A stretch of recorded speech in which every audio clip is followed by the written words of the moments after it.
Hello friends, my name is Chandan Kumar Singh from Department of Mechanical Engineering. Today I am going to discuss about the solution of Archijan, which is very important for competitive point of view. Here we can solve almost all the questions of Archijan, which is very important for competitive point of view. First we can take up engineering mechanics,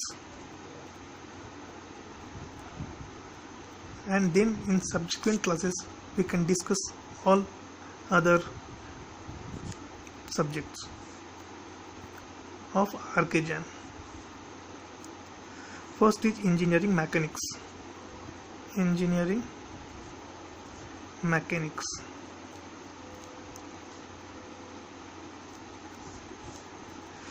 यहाँ पर मैं discuss कर रहा हूँ engineering mechanics को, जो कि आर्किजन का सॉल्यूशन है। सिर्फ आर्किजन के सॉल्यूशन को डिस्कस करेंगे हम लोग यहाँ पे। Now the first question said that the unit of force in SI unit is force unit in SI unit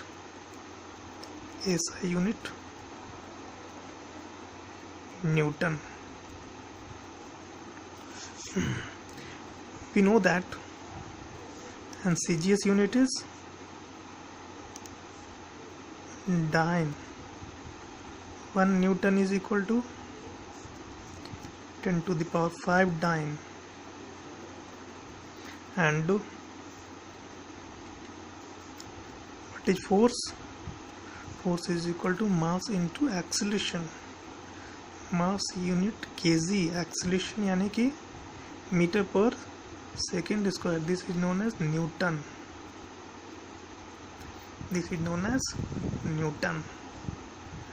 This is the unit in MK system.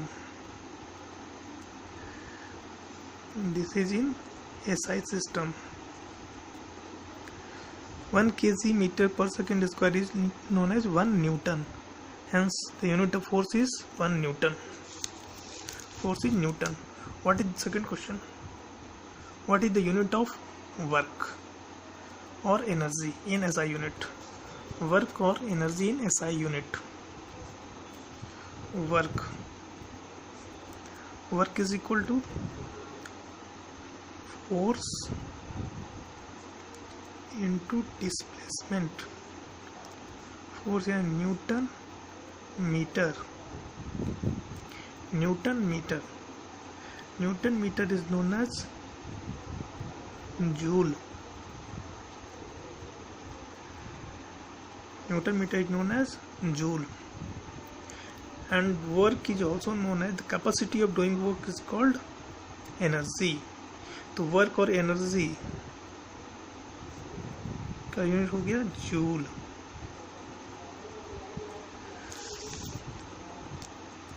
Unit हो गया joule. क्लियर है? Now question number third. Question number third said that the unit of power in SI unit. The SI unit of power is equal to rate of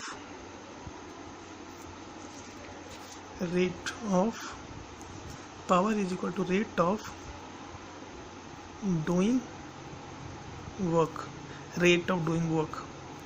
Rate means work upon time. Work यानी कि जूल. Time यानी time का unit क्या हो गया? Second. Joule by second is known as watt. तो power का क्या हो गया? The unit of power in SI unit is watt.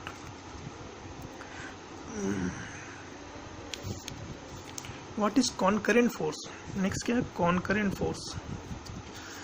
What is concurrent force? Question number 4.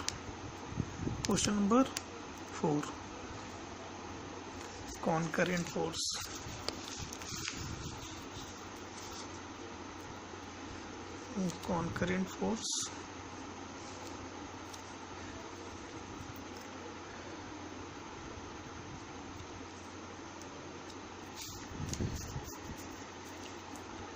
concurrent force.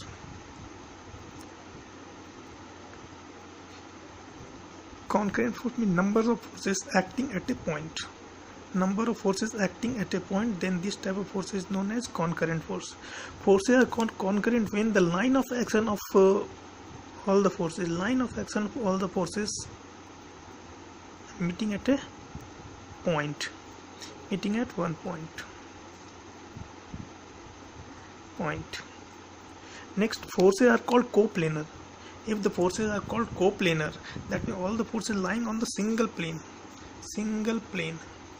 That means coplanar. Coplanar means same plane, number of forces acting on the same plane.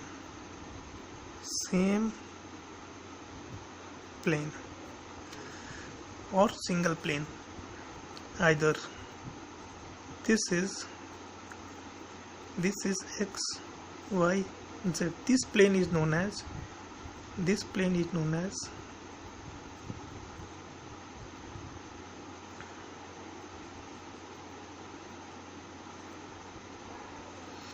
xy plane. This is plane as yz plane. This is known as xz plane. Suppose we take xy plane. Suppose we take xy plane.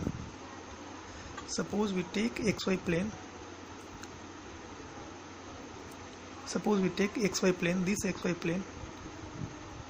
All the forces lying on the same plane, this plane. Then this type of force is known as coplanar forces. All the forces lying on the single plane. A force acting on a body में, suppose किसी body पे force act हो रहा है. The force acting on a body में, किसी body पे अगर फोर्स एक्ट हो रहा है, चाहे वो किसी भी डायरेक्शन में हो, उस फोर्स के वजह से क्या होगा? Introduces an internal stress.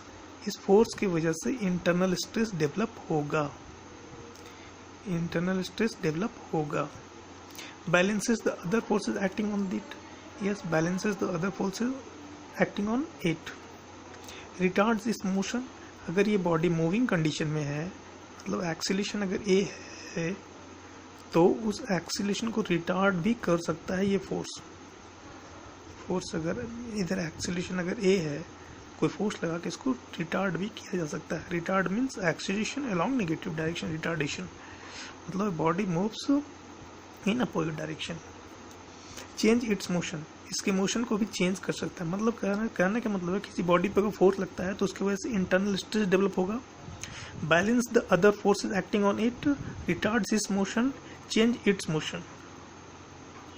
तो इसका आंसर हो गया all the above. Next question है which is the correct statement about the law of polygon of forces. सातवां है law of polygon of forces. अभी law of polygon of forces होता क्या है? law of polygon of forces को समझने के लिए आप थोड़ा यहाँ ध्यान दीजिए. law of polygon of forces बोलता है कि यदि नंबर ऑफ फोर्सेस मेरे पास हो, suppose one force acting in this direction, other forces acting in this direction, other forces acting in this direction, then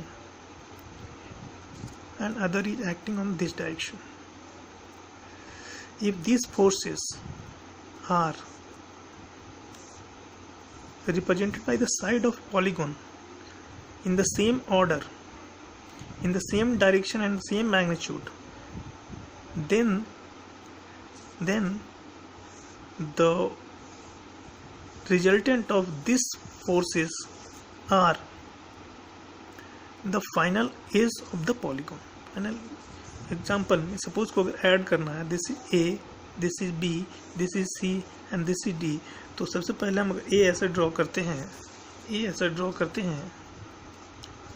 B को जस्ट इसके सर पे ला के रख देते हैं B, सी जो है वो जो डायरेक्शन सी का वैसा ही हम रखेंगे, this is C, and D का जो डायरेक्शन जो मैग्नीट्यूड होगा वही रखेंगे, this is D, then the resultant is this is the resultant which is of opposite order, इसका ऑर्डर ऐसा है तो इसका ऐसा होगा। दैट मीन्स कह सकते हैं कि ए बी सी और डी को हम ऐड किए तो this is the final resultant,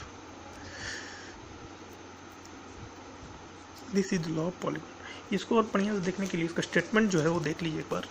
statement ये कहता है, लॉ ऑफ पॉलीगॉन बोलता है कि if the number of forces can be represented in magnitude and direction by the sides of the polygon taking the same order, then their resultant is represented in the magnitude and direction by the closing side of the polygon taken in the opposite order, taken in the opposite order, final जो resultant होगा वो taken in the opposite order,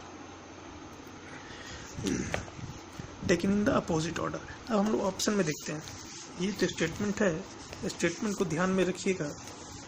तो statement को ध्यान में रखते हुए बोलता है कि which of the correct statement about the law of polygon, if any number of forces acting at a point can be represented by the side of the polygon taken in the order, then the forces are in equilibrium। यहाँ पे कह रहा है if the number of forces acting at a point can be represented by the side of the polygon taken in order, then the forces are in equilibrium। यहाँ magnitude और direction के बारे में कोई डिस्कस नहीं किया है। If any number of forces acting at a point can be represented in direction and magnitude by the side of the polygon, then the forces are in equilibrium. यहाँ तो डायरेक्शन और मैग्नीट्यूड डिस्कस किया है, लेकिन यहाँ पर कहीं भी ऑर्डर के बारे में डिस्कस नहीं किया है।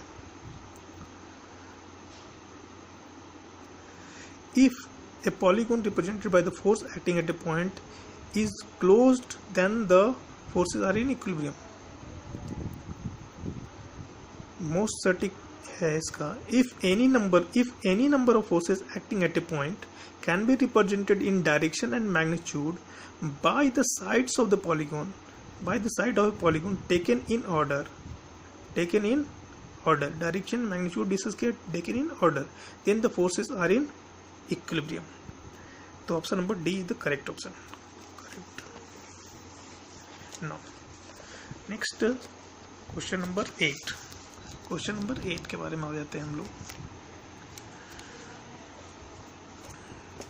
क्वेश्चन नंबर 8 बोलता है effect of forces on a body depend upon, effect of forces on a body depend upon, force का इफेक्ट ऑन ए बॉडी, किसी बॉडी में फोर्स का क्या इफेक्ट पड़ सकता है, तो उसका मैग्नीट्यूड, उसका डायरेक्शन, पोजीशन और लाइन ऑफ एक्शन तीनों बदल सकता है फोर्स लगने की वजह से। All the above the right answer. If A number of forces act simultaneously on a particle, it is possible, if the number of forces act simultaneously on a particle, it is possible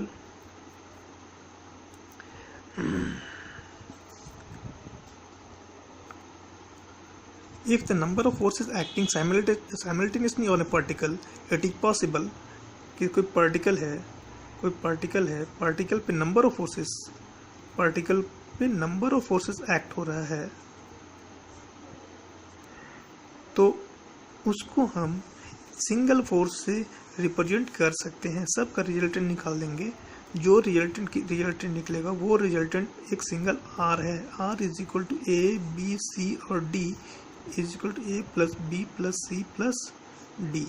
ये सारे factor को factorially add करेंगे according to vectors law of polygon law of vector addition, तो resultant single force से represent इसको हम कर सकते हैं। तो कह रहा है if the number of forces act simultaneously on a particle, it is possible to replace them by single forces. ये जरूरी नहीं है कि वो जो सिंगल फोर्स है वो सीधे से ही पास हो, वो डिपेंड करेगा कि फोर्स कौन सा कहाँ पे लग रहा है। To replace them by a couple, not necessary couple, all the forces को ऐड करेंगे तो फोर्स ही मिलेगा, वो फोर्स कहीं भी रिप्रेजेंट कर देंगे। To replace them by a couple of forces,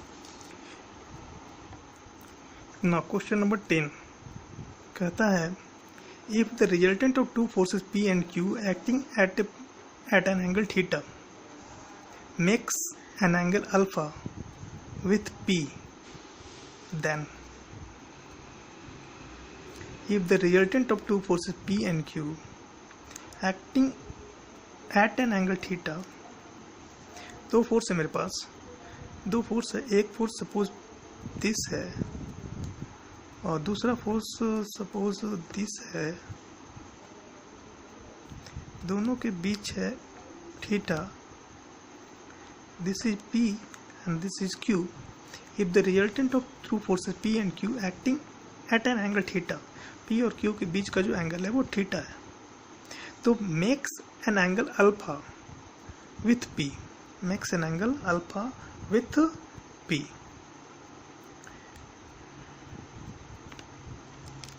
ये जो रिजल्टेंट है, दोनों का रिजल्टेंट तो कहीं बीच से पास होगा, तो रिजल्टेंट जो है वो P के साथ अल्फा एंगल बनाता है. If the resultant of two forces P and Q acting at an angle theta makes an angle alpha with P, ये जो रिजल्टेंट है वो रिजल्टेंट P के साथ अल्फा एंगल बनाता है. अगर हम सिंपली इन P और Q को ऐड करें तो P और Q को हम लोग ऐड कैसे करेंगे, तो P और Q को ऐड करेंगे, P को वैसे ही जैसा था वैसे ही ड्रॉ करना है, Q को हम P के सिर पे ला कर रख देते हैं, दिस इज Q. ये तुम्हारा triangles law of vector addition से this is the resultant, this is the resultant. या फिर parallelogram law of vector addition ये बोलता है कि इसके पैरेलल एक हम लाइन खींचते हैं और इसके पैरेलल एक line, this is the Q, this is Q, इसके पैरेलल एक और, दिस इज P. फोर्स को पैरेलली हम शिफ्ट कर सकते हैं, फोर्स को पैरेलली, लेकिन डायरेक्शन चेंज नहीं होना चाहिए, मैग्नीट्यूड और डायरेक्शन सेम होना चाहिए. P और Q के बीच एंगल थीटा है तो ये थीटा है. यहाँ पर P का जो डायरेक्शन है वो ये है, यही डायरेक्शन है, और Q तुम्हारा ये है, तो P और Q दिस एंगल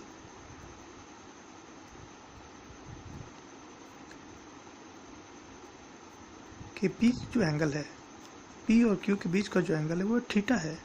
तो ये Q है, Q का अगर कंपोनेंट हम लेंगे तो दिस इज यहाँ से यहाँ तक जो होगा वो होगा क्या, P Q cos Q है ये, तो Q cos थीटा, और यहाँ से यहाँ तक ये क्या हो जाएगा, Q sin थीटा. अगर हम रिजल्टेंट का बात करें तो this is the resultant, this is the resultant. Resultant जो एंगल बना रहा है ये अल्फा बना रहा है. Then O A B triangle, right angle triangle O A B से tan अल्फा जो होगा वो tan अल्फा जो होगा वो कितना होगा, P बाई बी. P क्या है, Q साइन थीटा बटा P plus Q cos theta. And अगर रिजल्टेंट हमको निकालना पड़े तो रिजल्टेंट हम लोग कैसे निकालेंगे, this square plus this square is equal to R. ये जो भी रिजल्टेंट है this square plus this square, तो P plus Q cos theta का square plus Q sin theta का square is equal to R square, resultant का square. A plus B के whole इसको तोड़ो इसको, तो P square plus Q square cos square theta plus Q square sin square theta is equal to R. This is the, यहाँ से P square, यहाँ से कुछ कॉमन निकलेगा, Q स्क्वायर कॉमन निकाल देंगे तो यहाँ बच जाएगा sin square theta plus cos square theta. This is R. A plus B के होल स्क्वायर पे तोड़े हैं इसको, तो A square plus B square plus 2ab 2p into Q cos theta, ये छूट गया था ना, plus 2pq cos theta. This value is equal to 1. Then P square plus Q square plus 2pq cos theta is equal to r. This is the resultant.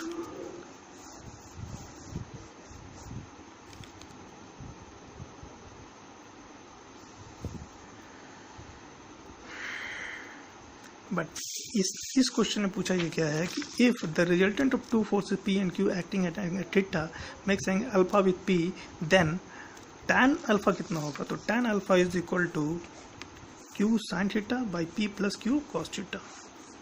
मतलब option number 2 कह रहा है. Question number 11 है, कह रहा है forces is completely defined when we specify.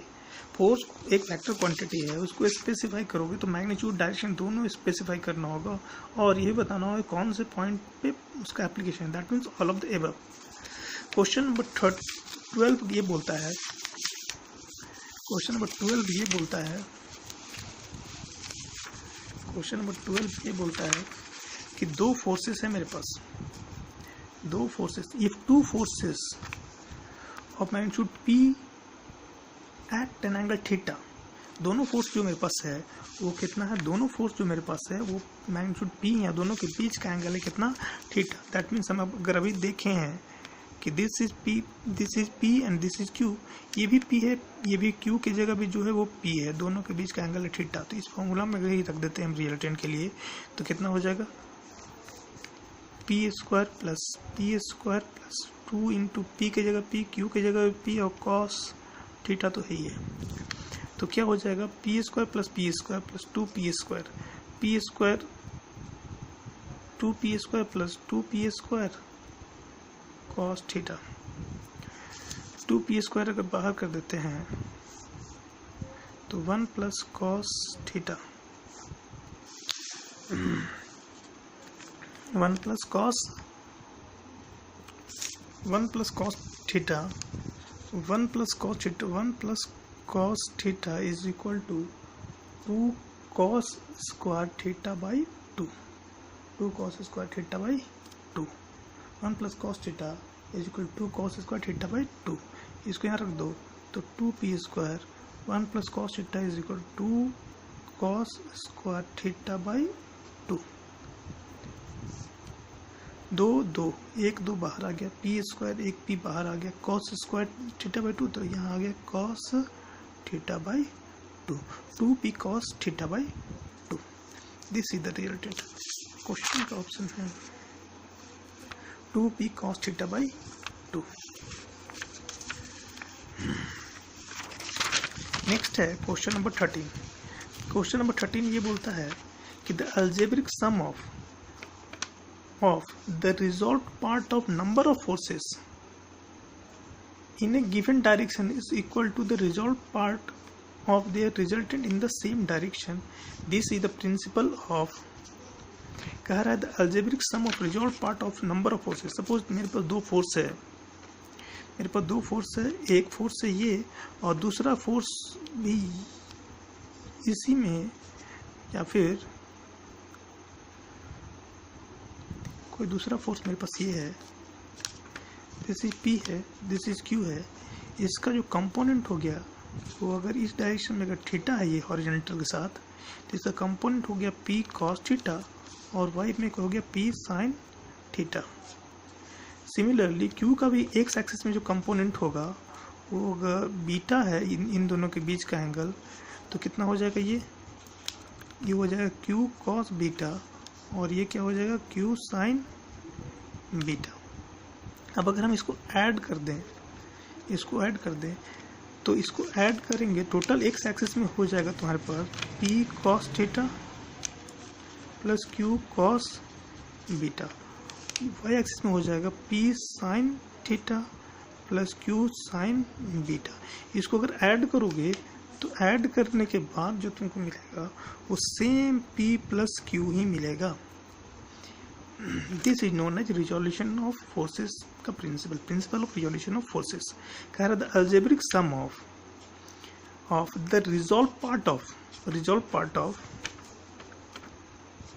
Number of forces in a given direction, number of forces in a given direction is equal to the resolved part of their resultant, is equal to the resolved part of the resultant. resultant को भी part करो तो इतना और इतना मिलने वाला है तुमको, और रिजल्टेंट, और इसको अगर जोड़ोगे तो P प्लस Q मिलेगा, resultant of same direction. This as per the principle of resolution of forces. Next है the resolve part of the resultant of two forces inclined and at an angle theta in a given direction is equal to, कह रहा है the resolved part of the resultant of two forces, the resolved part of the resultant of two forces। Suppose एक resultant है मेरे पास, this is the resultant, ये two forces का resultant है, this is the P, this is the Q, दोनों force का resultant है, दोनों के बीच का एंगल है थीटा, दोनों का रिजल्टेंट है R। कह रहा है the resolved part of the resultant, resolve part of the resultant, resultant का अगर रिजॉल्व पार्ट लोगे तो रिजल्टेंट को दो टुकड़ा में बांटते हो, तो अगर ये रिजल्टेंट है, सपोज ये रिजल्टेंट है, तो इसको दो टुकड़ा में बांटोगे तो एक टुकड़ा तुम्हारा यहाँ जाएगा, this is R cos, this is alpha, और this is R sine alpha, R sin alpha। The resolved part of the resultant of two forces, resolved part of the resultant of two forces inclined at an angle theta, मतलब ये दोनों के बीच angle theta है, ये दोनों के बीच का angle अगर थीटा है, ये दोनों के बीच का एंगल थीटा है, in a given direction is equal to, तो ये दोनों के बीच का डायरेक्शन थीटा है, दोनों को ऐड करो वापस R मिलने वाला है, और R को तोड़े हो तो ये और ये मिला है, मतलब इन दोनों को जोड़े हैं तो भी हमको R ही मिला है, तो दैट मीन्स हम कह सकते हैं कि P is equal to this, Q is equal to this, दोनों को ऐड किए तो R मिला, R को तोड़ दिए तो भी यही दोनों मिला हमको। तो कह रहा है the algebraic sum of the resolve part of the forces in a given direction is equal to, algebraic sum of the resolved part of the forces in a given direction, algebraic sum of resolved part मतलब this and this को जोड़ोगे, अगर इन दोनों को फैक्टोरियली अगर add कर दिए हम, तो इन दोनों को जो ऐड किए तो वो एग्जैक्टली बराबर है P प्लस Q के, तो आंसर तुम्हारा ऊपर हो गया।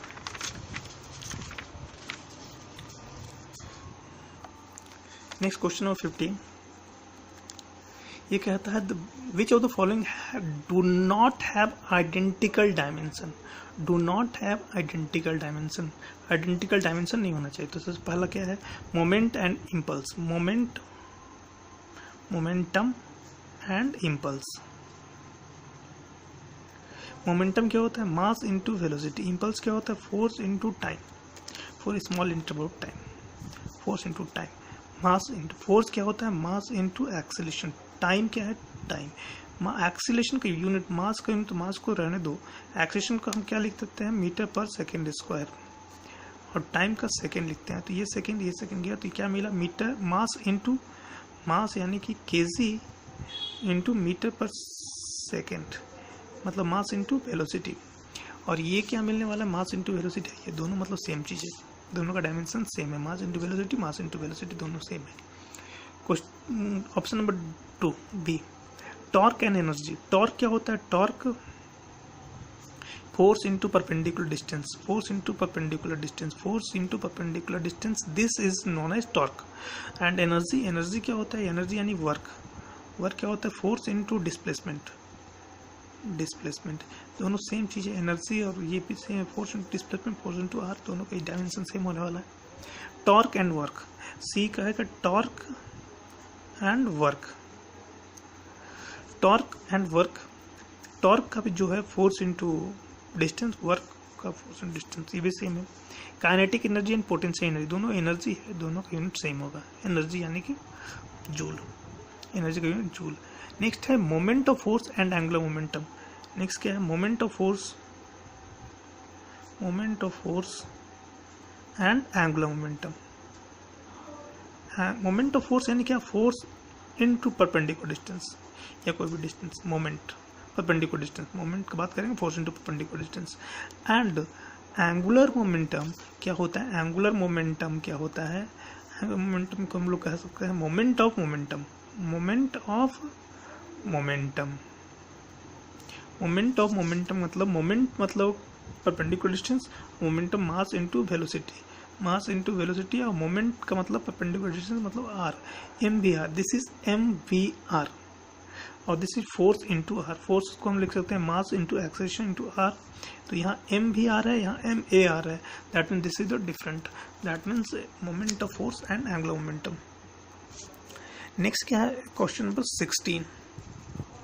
क्वेश्चन नंबर 16 बोलता है which of the following is not the unit of distance, which of the following is not the unit of distance, distance का यूनिट नहीं होना चाहिए। नेक्स्ट क्या, which of the following is not the unit of distance, angstrom होता है 10 to angstrom is equal to, ऐसे angstrom is equal 10 to the power -10 metre distance है। Light year, light year, light year होता है the distance travel by light in 1 year, the distance travel by light in 1 year. तो वो जो distance होता है 9.4 into 10 to the power 12 kilometre.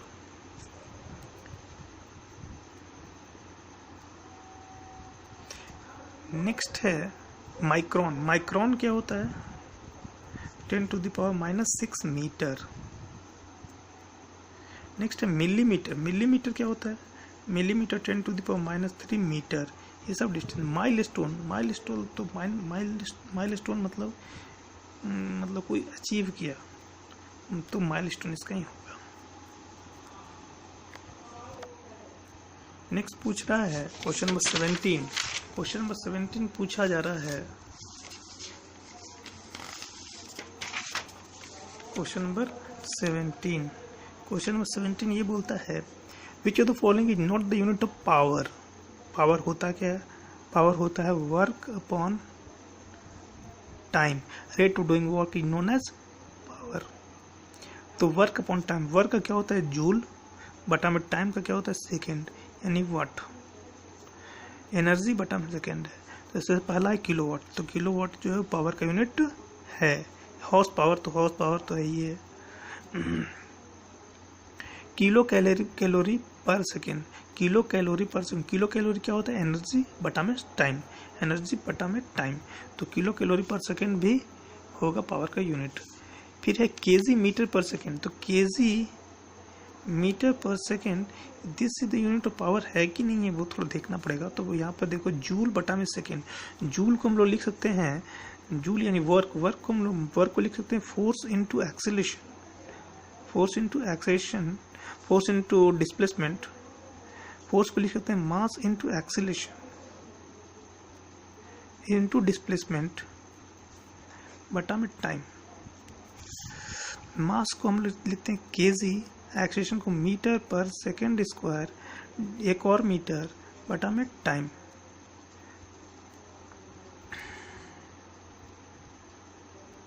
तो क्या मिला हमको, हमको मिला मास इंटू एक्सेलरेशन डिस्प्लेसमेंट बटा में टाइम, ये दिस इज द, तो हो गया कितना केजी मीटर स्क्वायर पर सेकेंड क्यूब।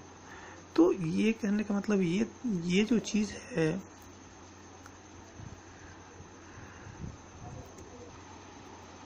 ना, यहाँ पर देख रहे हैं कि केजी मीटर स्क्वायर पर सेकेंड स्क्वायर, इसको अगर हम ऐसा देखें कि एक्सीलरेशन जो है यहाँ पर, एक्सीलरेशन को छोड़ दें मीटर पर सेकेंड, तो mass into velocity, mass into velocity, तो mass into acceleration into velocity.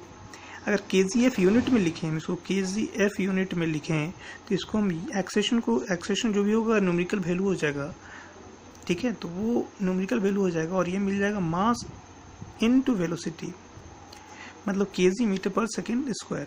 Acceleration को अगर हम एक्सेलरेशन को यहाँ से हटा दें, आंसर में यहाँ पर जो एफ है ये एक्सेलरेशन को डिनोट करता है, दैट मीन्स जो मास इनटू वेलोसिटी वो एक तरह से हो सकता है तुम्हारे केजीएफ में पावर का यूनिट। फिर है किलो कैलोरी पर केजी पर सेकेंड, किलो कैलोरी पर केजी पर सेकेंड का अगर हम बात करें तो ऊपर में एनर्जी, नीचे में केजी, मतलब जूल पर सेकेंड तो हो गया, पर केजी का जहाँ तक बात है तो ये होता है पावर जो है वो होता है जूल बटा में सेकेंड यानी वाट, मास नहीं आना चाहिए। तो यहाँ पर हो गया पर केजी मास से रिलेटेड नहीं, एनर्जी होता तो यूनिट मास के लिए एनर्जी वो लिख सकते थे, लेकिन यहाँ पर पावर के लिए हम लोग नहीं लिखेंगे। नेक्स्ट है 18 नंबर क्वेश्चन। तो इसका ऑप्शन हो गया किलो कैलोरी केजी पर केजी इंटू सेकेंड। नेक्स्ट है which of the following is not the unit of work energy and heat. Work energy and heat का कौन सा यूनिट नहीं है? तो वर्क हो चाहे एनर्जी हो चाहे हीट हो, तीनों का जो होता है वो क्या होता है? जूल। एनर्जी है तो जूल होगा, तो एनर्जी है तो जूल होगा। तो एनर्जी में यहाँ पर सीधा दिख रहा है कि हॉर्स पावर है ये केजी एफ, वही kg F acceleration mass into acceleration F, ये कर यहाँ पर एक्सेशन लिखेंगे तो क्या मिल जाएगा? Force into distance. यहाँ kilo calorie that mean joule, ठीक है, जूल में कन्वर्ट किया जा सकता है। किलो वाट पर आवर आ गया, वाट मतलब जूल बटा में टाइम कैंसिल हो गया, तो यहाँ पे किलो जूल के फॉर्म में आ सकता है। H P into hour, power है तो पावर बटा में, पावर जो होता है जूल बटा में टाइम होता है, तो टाइम कैंसिल हो गया तो दैट मीन जूल ये, तो यहाँ पर सिर्फ ऐसी पावर है, इसका ऑप्शन सिंपली है। Which of the following is not the unit of pressure. Pressure का यूनिट कौन नहीं है, तो इतना ध्यान नहीं दीजिए। बाकी में यहाँ न्यूटन लिखा हुआ, न्यूटन फोर्स का होता है तो फोर्स डायरेक्ट मारना है। The weight of a body is due to, weight क्यों होता है? वेट होता है gravitational force of attraction toward the centre of the earth, इसी की वजह से वेट महसूस होता है। कहने का मतलब दो बॉडी है, एक है पृथ्वी है जिसका मास m है, एक स्मॉल बॉडी कोई है, दोनों के बीच जो भी डिस्टेंस होगा, तो दोनों के बीच जो भी डिस्टेंस होगा उसको हम लोग कहते हैं, ये अगर r है तो दोनों के बीच एक अट्रैक्टिव फोर्स है जिसको हम लोग gravitational law, Newton's law of gravitation से मेजर करते हैं। वो फोर्स होता है Gm/r²। जी जो है यूनिवर्सल ग्रेविटेशनल कांस्टेंट है। m mass of the earth, m be the mass of the object and r be the distance of the object and mass of the अर्थ। तो इतना को अगर हम कंसिडर कर रहे हैं तो this is known as small g. इसका वैल्यू अगर हम डाल दें, मास ऑफ द अर्थ डाल दें एंड द रेडियस, मतलब रेडियस ऑफ अर्थ प्लस जो डिस्टेंस है वो डिस्टेंस निगलेक्ट भी कर दो क्योंकि पृथ्वी बहुत बड़ा है, तो उस केस में अगर ये जो वैल्यू पुट करोगे तो वो स्मॉल जी के वैल्यू के बराबर मिलेगा, और यहाँ मास है। This is known as force, this is known as weight. Weight जो होता है फोर्स, इसका यूनिट क्या हो जाता है? इसका यूनिट होता है mg, यूनिट क्या होता है? न्यूटन। तो कह रहा है कि वेट क्यों महसूस होता है? तो वेट महसूस होता है gravitational force of attraction towards the centre of the earth की वजह से। नेक्स्ट क्वेश्चन है the forces which meets at a point but their line of action do not lie in a plane. Plane पे नहीं है, that mean को planar तो होगा नहीं, तो नॉन को प्लेनर होगा। और मीट एट ए पॉइंट, तो एक पॉइंट पे मिलता है तो कॉन्करेंट फोर्स होगा।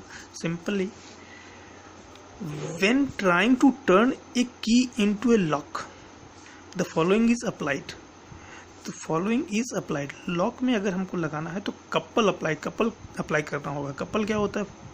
Equal and opposite force acting at a distance, then this produces a moment।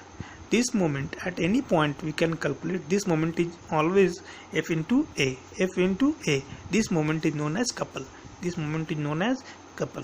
So the forces which meet at a point but their line of action do not lie in a plane, that means यहाँ we trying to turn a key अगर turn करते हो तो following forces apply। अगर की है तो यहाँ पर हम फोर्स अप्लाई करते हैं तो इस इक्वल फोर्स अपोजिट फोर्स लगेगा, दैट मीन्स यहाँ पर क्या लगेगा? वो कपल लगेगा।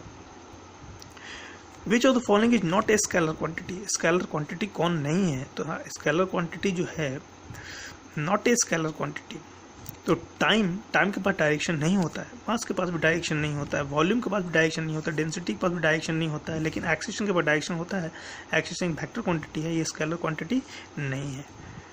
According to principle of transmissibility of force, the effect of forces upon a body is same at every point in the line of action। मतलब कोई body है ये कहता है प्रिंसिपल ऑफ ट्रांसमिसिबिलिटी, ये बोलता है कि अगर फोर्स किसी बॉडी पे इस पॉइंट पे लग रहा है तो हम उसको किसी भी पॉइंट पे रिप्रेजेंट कर सकते, उस लाइन के क्रॉस किसी भी पॉइंट पे रिप्रेजेंट कर सकते हैं। हम यहाँ नहीं दिखा करके हम फोर्स को यहाँ पे दिखा देंगे। इसको हम लोग बोलते हैं प्रिंसिपल ऑफ ट्रांसमिसिबिलिटी। जो इसका इफेक्ट होगा is the same as every point in the line of action. Effect भी वही होगा जो यहाँ पर इफेक्ट पैदा करेगा, वही इफेक्ट हम सिर्फ फोर्स को उस लाइन में कहीं और रिप्रेजेंट कर रहे हैं, उसी लाइन में। तो इसको कहते हैं principle of transmissibility. Next which of the following is a vector quantity. इसमें कौन वेक्टर नहीं है? तो vector is a vector quantity. कौन वेक्टर है? तो सिंपली मोमेंटम होता है मास इंटू वेलोसिटी। वो एक वेक्टर क्वांटिटी है। मास का अगर बात करो इसमें में डायरेक्शन नहीं है, एनर्जी में भी डायरेक्शन नहीं है, एंगल में भी डायरेक्शन नहीं है, और स्पीड में भी डायरेक्शन नहीं है। स्पीड होता है डिस्टेंस बाय टाइम, डिस्टेंस खुद एक स्केलर क्वांटिटी। तो कहने का मतलब है कि इसमें वेक्टर क्वांटिटी कौन हो? तो मोमेंटम एक वेक्टर क्वांटिटी है।